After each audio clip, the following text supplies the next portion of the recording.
असलं तरी मला नाही आवडत, म्हणून मी दोन्हीचाही अभ्यास करायचे. कारण मला मार्गदर्शन करणारा असं कोणीही नव्हतं की तू एकच कोणता तरी एक पीएसआयचा कर किंवा एसटीआयचा कर असं मला सांगणार कोणी नव्हतं.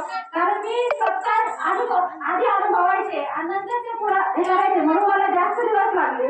त्या जास्त दिवस लागले म्हणून मी माझ्या आई वडिलांचेही म्हणजे आभार मानते की त्यांनी मला जरी जास्त दिवस लागले तरी तू कर होशील म्हणून प्रोत्साहन दिलं. माझ्या बहिणी वगैरे आहेत त्याही मला कायम प्रोत्साहन देत राहिल्या की तू कर होशील एक दिवस की. आणि मग मी त्यावेळेस